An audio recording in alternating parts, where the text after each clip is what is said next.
हाँ भाई दोस्तों, मिल गया टाइम। चलो भाई कहानी सुन लो। तो कहानी है हमारे दिल्ली के एक भूतिया ऑफिस की, जो मैं आपके लिए आर्टिकल में से ढूंढ ढांड के लाया हूँ। इस कहानी को पूरा देखना पड़ेगा भाई। अगर इस कहानी को पूरा नहीं देखोगे तो मेरी वीडियो बनाने का क्या फ़ायदा। आपके लिए मैं इतनी ज़्यादा खतरनाक कहानी कहाँ से लाता हूँ? आर्टिकल से लाता हूँ, आपके लिए ढूंढता हूँ, रिसर्च करता हूँ, 5-6 दिन रुकता हूँ, तब आपके लिए वीडियो आती है। तो आपको इसके लिए क्या करना पड़ेगा? बोलना पड़ेगा। क्या करना पड़ेगा? सब्सक्राइब के बटन पर क्लिक करो और बेल आइकन को दबा दो, जिससे कि आपको फ्रंट पेज पे मेरी ही वीडियो दिखे और किसी की ना दिखे, क्योंकि भूतिया रिलेटेड अपनी है। अभी भाई जल्दी जाओ और फॉलो करो, लाइक करो, शेयर करो, सब्सक्राइब करो। तो कहानी यहाँ से स्टार्ट होती है। तो हमारी एक रोज़ नाम की एक लड़की होती है जो 22-23 साल की होती है। तो ना वो कंपनी को रिप्रेजेंट करने का काम करती है।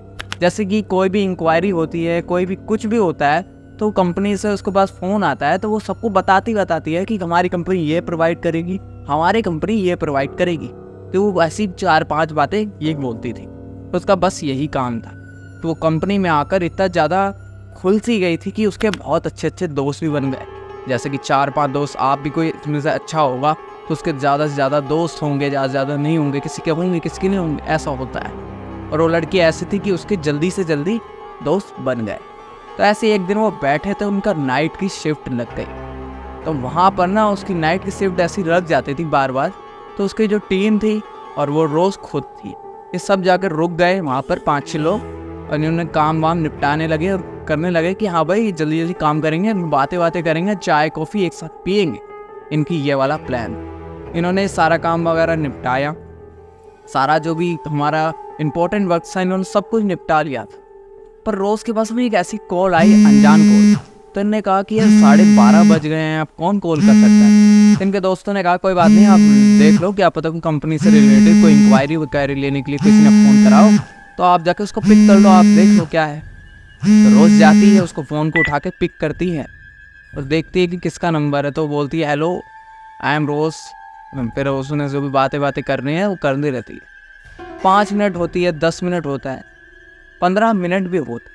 तो उसके दोस्त ऐसे तरह उसको बोलते हैं कि यार आजा फ़ोन कट कर, जल्दी आप बैठेंगे यहाँ पे, क्या है इसी बातें पे लगी पड़ी है। मतलब एक तरह से इशारों में उसको बुला रहे हैं। और रोज़ वहाँ से टक हिल नहीं रही है, ऐसे करके लगी हुई है, ना कुछ बिहेव कर रही है ना कुछ। और ऐसे करके ना कुछ अलग सी ही लैंग्वेज में उसको बोल रही होती है, जैसे कि कोई आगे वाले से लेना देना है ही नहीं। जैसे कोई आगे बंदा जो उससे बात कर रहा है उससे कोई लेना देना नहीं है, पर अलग ही बोल रही है। मतलब कुछ भी लैंग्वेज, आप कुछ भी समझ नहीं आया मैंने क्या बोला, मुझे खुद नहीं पता मैंने क्या बोला, ऐसी वाली लैंग्वेज उसने बोला। तो आप भी समझ सकते हैं कि उन 5 के साथ क्या बीत रही होगी कि ये कैसा बिहेव कर रही है। एक तरह से आपको कोई भी लड़की है, आपके सामने अच्छे से बात कर रही है, अच्छे से रह रही है, और एकदम वो बदल जाए, उसका गुस्से वाला फेस हो जाए, उसका पूरा मुंह सूख जाए, उसके होठ तक सूख जाए, उसका पूरा मुंह अंदर को बढ़ जाए, गड्ढे पड़ जाए उसकी आंखों में, तो आपको कैसा लगा कि वो क्या हो गया इसके साथ? आधे घंटे पहले तो वो सही थी, अब उसके दोस्तों के साथ भी यही हो रहा था। उन्होंने देखा कि रोज़ के साथ ही क्या क्या बदलाव हो रहे हैं। एक दोस्त उठ के जाता है, हिम्मत करता है, कहता है यार जाता हूँ, फ़ोन को उठाता हूँ, देखता हूँ कि कौन है आगे वाला जो रोज़ को परेशान कर रहा है या रोज़ को गुस्सा दिला रहा है। उन्होंने फ़ोन पिक करा और देखा कि फ़ोन पे तो कोई है ही नहीं। वो जाकर हिस्ट्री में जाकर देखता है तो कॉल आधे घंटे पहले ही कट चुकी थी। जब वो पिक किया था तभी वो फ़ोन कट गया था। तो रोज़ किससे बात कर रही थी? अब आप भी मतलब सोच में पड़ जाओगे कि यार अभी तो इसने बताया कि आधे घंटे तक वो बात कर रही थी, अब मैं कह रहा हूँ कि आधे घंटे बाद नहीं कर रही। कुछ तो समझ आ रहा होगा। उन लोगों को भी कुछ समझ नहीं आ रहा था कि भाई ये रोज़ ने किन के साथ बात करी, हमारे साथ कुछ अलग तो नहीं हो रहा है। मतलब वहाँ पे ना एक तरह से वो ऑफिस भूतिया माना जाता था, बहुत ही ज़्यादा भूतिया। वहाँ पर जो भी लोग आते थे 15 से 20 दिन तक रुकते थे, उसके बाद रिज़ाइन दे के छुट्टी ले लेते थे। फिर दूसरा बंदा आता था, वो रहता था, वो भी छुट्टी ले लेता था, वो चले जाते। ऐसे वहाँ पर प्रक्रिया चलती रहती। तो कंपनी का इसमें से कोई भी लॉस होता नहीं था, क्योंकि नए बंदे आते थे, नए लग जाते थे, पुराने चले जाते थे, ऐसे वाला सिस्टम चल रहा। पर रोज़ को काम करना पड़ा, क्योंकि रोज़ का इतना ज़्यादा मतलब फाइनेंशियल सही नहीं है, तो उसको इसलिए काम वहाँ पे करना पड़ा। तो वो 1-1.5 साल से वहाँ पे काम कर रहे थे। तो उसका एकदम ऐसा बिहेवियर चेंज हुआ कि वो अपना ना सामान भी नहीं लिया ना कुछ लिया, सीधे घर की तरफ वो भाग गए। इसके दोस्त उसको आवाज़ें लगाते रहे, रोज़ रोज़ रुक जाओ, अपना सामान तो ले जाओ, अपना लैपटॉप, अपना ये जो फ़ोन वगैरह है ये तो ले जाओ। तो रोज़ सुनती नहीं और रोज़ अपने घर के लिए बहुत तेज भाग कर रवाना हो जाओ। इन्होंने कहा, सोचा कि यार उसकी तबीयत ना ख़राब हुई वो, इसलिए वो चली गई। अगले दिन हुआ, इन्होंने सोचा कि रोज़ आएगी, हम उससे मिलेंगे, उससे बात करेंगे कि अब तू सही है कि नहीं। उसका फ़ोन वगैरह तो एक दोस्त ने रख ही लिया था। तो अगले दिन वो आते हैं ऑफिस में और देखते हैं कि रोज़ आर एब्सेंट, आज वो आई नहीं। तो उन्होंने कहा कि यार रोज़ की ज़्यादा तबीयत तो नहीं ख़राब हो गई है, उसके घर चलते हैं आज छुट्टी के वक्त टाइम, और उसके घर पे जाकर उससे पूछेंगे कि तेरे को हुआ क्या है। 4-5 दोस्त थे, उन्होंने कहा कि चलो ठीक है, यहीं पे रहती है पास में ऑफिस के पास, वहीं चल रहे हैं, वहीं पे देखेंगे। गए, उन सब अंकल को मतलब घंटे उंटे बजाए और अंकल बाहर आए। अंकल ने कहा कि रोज़ तो यहाँ पर 6 महीने पहले रहती थी, अब यहाँ पर वो नहीं रहती। तो इन्होंने कहा कि रोज़ तो यहीं रहती थी, ऐसा कैसे, वो कहाँ चली गई। तो उन्होंने कहा हमें इतना पता नहीं है, मैं उनकी मम्मी पापा का एड्रेस दे देता हूँ, उनका फ़ोन नंबर दे देता हूँ, आप उन्हीं से बात कर लो। तो उन्होंने कहा चलो ठीक है, आप ये सब दे दो। तो उन्होंने लिया और उनके मम्मी पापा को फ़ोन लगाने लगे रोज़। जैसे फ़ोन लगाया तो फ़ोन नॉट रिचेबल, कभी कट जा रहा, कभी उसमें बैलेंस नहीं है, ऐसे ऐसे करके उसमें बहुत सारी चीज़ें हो रही थी। तो उन्होंने कहा चलो ठीक है, पहले यार ये कंफर्म कर लेते हैं कि एड्रेस सही है कि नहीं।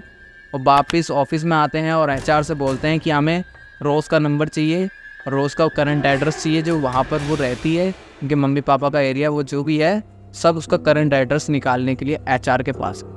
एचआर को पूरी बात बताई कि उसके साथ कल क्या हुआ और कैसा बिहेव कर रही थी, उसका तबीयत ऐसे ख़राब हुई। तो एचआर ने भी परमिशन दे दी उसको, फिर सारा परमानेंट जो एड्रेस था उसका रोज़ का वो दे दिया। ये सारे लोग चले गए, एचआर भी गई थी उनके साथ कि उसकी ज़्यादा तबीयत ख़राब हो गई तो उसको देखेंगे, हम भी देख लेंगे क्या हुआ। एचआर भी उनके साथ चली गई, उनके घर गए, बेल बजाई, अंकल बाहर आए। अंकल से ये मतलब जैसे अंकल बाहर आए ना, तो इन्होंने ना अंकल नमस्ते ना कुछ, सीधे बोलने लगे अरे रोज़ कैसी है, वो कल ना वो मतलब वो आई थी पर रात में ना उसकी ऐसी तबीयत ख़राब हुई, पता नहीं कैसा बिहेव कर रही थी, वो कैसा बोल रही थी, उसका कुछ लैंग्वेज समझ नहीं आ रही थी, और वो एकदम घर आ गई और ये उसका बैग सब ये पड़ा है, देखो आप उसका सामान वगैरह। कहते रोज़ तो 6 महीने पहले मर गई।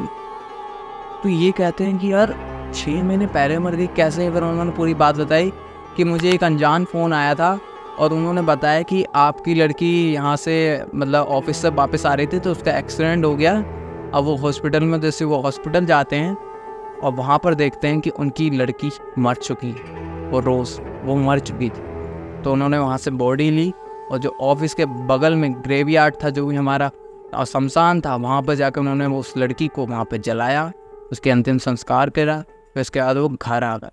फिर कल मैंने ना उनकी इंक्वायरी के लिए फ़ोन करा था कि हाँ भाई मैं रोज़ के बारे में कुछ इंक्वायरी लेना चाहता हूँ, उसके बारे में पूछना चाहता हूँ। तो कल मैंने फ़ोन करा तो एक लड़की ने उठाया था जिसका नाम भी रोज़। तो ना वो जो लड़के थे, जो 5-6 दोस्त जो रोज़ के थे, उन्होंने कहा कि यार वो तो आपकी ही लड़की थी, उसी ने आपको फ़ोन उठाया, आप कह रहे हो 6 महीने पहले मर गई। कह रहे ऐसा कुछ नहीं है, वो तो 6 महीने पहले मर गई, मैंने उसको सामने उसको मतलब शमशान में उसको जला के आया हूँ, ऐसा ऐसा उन्होंने सब बताया। कह रहे मैं उसके बारे में पूछ रहे था कि रोज़ कैसे ख़त्म हुई, कहाँ पे थी, उसकी कुछ बातें उस बता रहे थे। तो उन्होंने जैसे अपना नाम बताया ना रोज़ के पापा ने, तो उनका नाम जैसे ही उन्होंने बोला तो आगे से रोज़ ने बोला कि पापा। अब हिसाब लगा लो कि वो जो दोस्त थे, जो 5 दोस्त 6 महीने के साथ रोज़ की रूह से एक तरह से कांटेक्ट में थे और उसकी रूह के साथ खा रहे थे, पी रहे थे, रह रहे थे, सो रहे थे, सब कुछ उसकी रूह के साथ कर रहे थे। तो आप हिसाब लगा सकते हैं कि उसको मतलब आज भी एक तरह से वो नहीं मिली है, मुक्ति नहीं मिली है, और वो भी आज नीचे ज़मीन में ही है और वो आज उन लोगों के आसपास ही घूमती। तो हिसाब लगा लें कि वो रोज़ की आत्मा आज तक भटक रही है और उनको वो परेशान तो नहीं कर रही है, पर एक तरह से वो कैसा बिहेव करके उनके साथ चली गई, आज तक वो समझ नहीं पा रहे हैं। और ऐसा हो गया है कि यार हम क्या कर रहे हैं, मतलब उनको कुछ समझ नहीं आ रहा है कि एक तरह से वो बिलीव नहीं कर रहे हैं और एक तरह से कर भी रहे हैं, क्योंकि उनके मम्मी पापा खुद बता रहे हैं कि वो मर गई। तो यही था एक रोज़ की कहानी, बहुत ही ज़्यादा ख़तरनाक है। और आज तक कोई भी समझ नहीं पाया है कि वो रोज़ 6 महीने तक हमारे साथ क्या कर रही थी और क्यों कर रही थी। तो अगर नया है हमारे चैनल पर तो सब्सक्राइब करना पड़ेगा, क्योंकि आपको मैंने पहले ही बताया है ऐसी कहानी आपको और किसी के चैनल पर नहीं मिलेगी। तो जल्दी जाओ और सब्सक्राइब करो। मिलते हैं दूसरी वीडियो के साथ, तब तक के लिए नमस्कार, बाय बाय, थैंक यू।